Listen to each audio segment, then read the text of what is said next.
Hi ಎಲ್ಲರಿಗೂ ನಮಸ್ಕಾರ.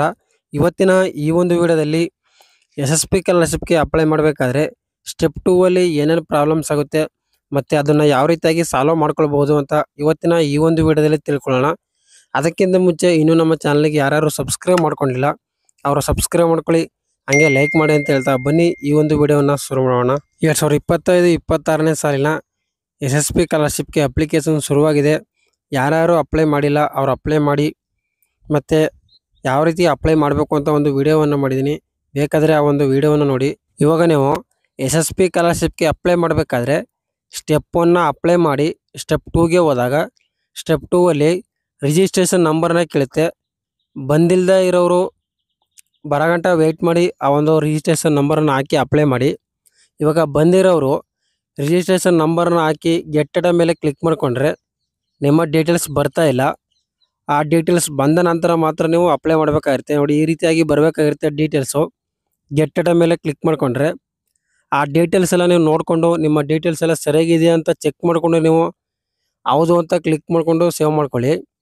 ನಿಮ್ಮ ಡೀಟೇಲ್ಸ್ ಬಂದಿಲ್ಲ ಅಂತ ಹೇಳಿದ್ರೆ ಒಂದು ಸ್ವಲ್ಪ ವೆಯ್ಟ್ ಮಾಡಿ. ಯಾಕೆ ಬಂದಿರೋದಿಲ್ಲ ಅಂತ ಹೇಳಿದ್ರೆ ಅದು ನಿಮ್ಮ ಕಾಲೇಜ್ ಕಡೆಯಿಂದ SSPಗೆ ಒಂದು ಡೀಟೇಲ್ಸನ್ನು ಕಳಿಸ್ಕೊಟ್ಟಿರೋದಿಲ್ಲ, ಅದಕ್ಕೋಸ್ಕರ ಅದು ಬರ್ತಾ ಇರೋದಿಲ್ಲ. ಕಳಿಸ್ಕೊಟ್ಟ ನಂತರ ನಿಮ್ಮದು ಡೀಟೇಲ್ಸ್ ಎಲ್ಲ ಬರುತ್ತೆ.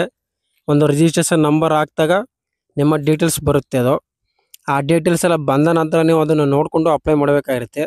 ಇವಾಗ ರಿಜಿಸ್ಟ್ರೇಷನ್ ಬಂದಿಲ್ಲ ಅಂತ ಹೇಳಿದವರು ಬರಗಂಟ ವೆಯ್ಟ್ ಮಾಡಿ ಆ ಒಂದು ರಿಜಿಸ್ಟ್ರೇಷನ್ ನಂಬರ್ನ ಹಾಕಿ ಅಪ್ಲೈ ಮಾಡಿ.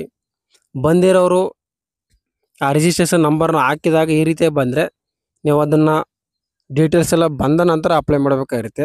ಇದರಲ್ಲಿ ಯಾವ್ಯಾವ ಡೀಟೇಲ್ಸ್ ಇರುತ್ತೆ ಅಂತ ಹೇಳಿದ್ರೆ ನಿಮ್ಮ ಒಂದು ಯೂನಿವರ್ಸಿಟಿ ನೇಮು ಮತ್ತು ಆಧಾರ್ ಕಾರ್ಡಲ್ಲಿರುವಂಥ ನೇಮು, ಅದೇ ರೀತಿಯಾಗಿ ನಿಮ್ಮ ಒಂದು ಅಕಾಡೆಮಿಕ್ ಡೀಟೇಲ್ಸಲ್ಲಿ ಯಾವುದಿರುತ್ತೆ ನೇಮು ಅದು, ಮತ್ತು ಅಡ್ಮಿಷನ್ ಇಯರು, ನಿಮ್ಮ ಕಾಲೇಜು ಕೋರ್ಸು, ಮತ್ತು ನಿಮ್ಮದು ಎಷ್ಟನೇ ಕೋರ್ಸ್ ಇವಾಗ ಓದ್ತಿದ್ದೀರ ಅದು, ಮತ್ತು ನಿಮ್ಮದು ಸೀಟ್ ಟೈಪು, ನಿಮ್ಮ ಪರ್ಸೆಂಟೇಜು, ಇಷ್ಟೆಲ್ಲ ಇರುತ್ತೆ.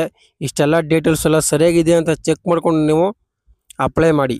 ನೋಡಿ, ಸ್ಟೆಪ್ 2 ಅಲ್ಲಿ ಮತ್ತೇನು ಪ್ರಾಬ್ಲಮ್ ಆಗುತ್ತೆ ಅಂತ ಹೇಳಿದ್ರೆ ರಿಜಿಸ್ಟ್ರೇಷನ್ ನಂಬರ್ನ ಹಾಕಿ ಗೆಟ್ ಮೇಲೆ ಕ್ಲಿಕ್ ಮಾಡಿಕೊಂಡ್ರೆ ನಿಮ್ಮ ಡೀಟೇಲ್ಸ್ ಬರುತ್ತೆ. ಆ ಡೀಟೇಲ್ಸ್ ನಿಮ್ಮದು ಆ ಒಂದು ಡೀಟೇಲ್ಸಲ್ಲಿ ನಿಮ್ಮ ಒಂದು ಇನ್ಫಾರ್ಮೇಷನ್ ಕರೆಕ್ಟಾಗಿರೋದಿಲ್ಲ. ಆವಾಗ ಏನು ಮಾಡಬೇಕು ಅಂತ ಹೇಳಿದ್ರೆ ನಿಮ್ಮ ಕಾಲೇಜಲ್ಲಿ ಇರುವ ಸ್ಕಾಲರ್ಶಿಪ್ ಎಂಪವರ್ಮೆಂಟ್ ಆಫೀಸರ್ ನೀವು ಕಾಂಟ್ಯಾಕ್ಟ್ ಮಾಡಬೇಕಾಗಿರುತ್ತೆ. ಅವರನ್ನು ನೀವು ಕಾಂಟ್ಯಾಕ್ಟ್ ಮಾಡಿ ನಿಮ್ಮ ಒಂದು ಡೀಟೇಲ್ಸನ್ನು ನೀವು ಸರಿ ಮಾಡಿಸ್ಕೊಳ್ಬೇಕಾಗಿರುತ್ತೆ. ಸರಿ ಮಾಡಿಸ್ಕೊಂಡು ನೀವು ಅಪ್ಲೈ ಮಾಡಬೇಕಾಗಿರುತ್ತೆ. ಇವತ್ತಿನ ಈ ಒಂದು ವಿಡಿಯೋದಲ್ಲಿ ಇಷ್ಟ ಆಗಿತ್ತು ಅಂತ ಹೇಳ್ತಾ, ಇದೇ ಥರದ ಸ್ಕಾಲರ್ಶಿಪ್ ಅಪ್ಡೇಟ್ಗಳಿಗಾಗಿ ನಮ್ಮ ಚಾನಲ್ಗೆ ಸಬ್ಸ್ಕ್ರೈಬ್ ಮಾಡ್ಕೊಳ್ಳಿ, ಹಾಗೆ ಲೈಕ್ ಮಾಡಿ ಅಂತ ಹೇಳ್ತಾ ಇವತ್ತಿನ ಈ ಒಂದು ವಿಡಿಯೋನ ಮುಗಿಸ್ತಾ ಇದ್ದೀನಿ. Thanks for watching.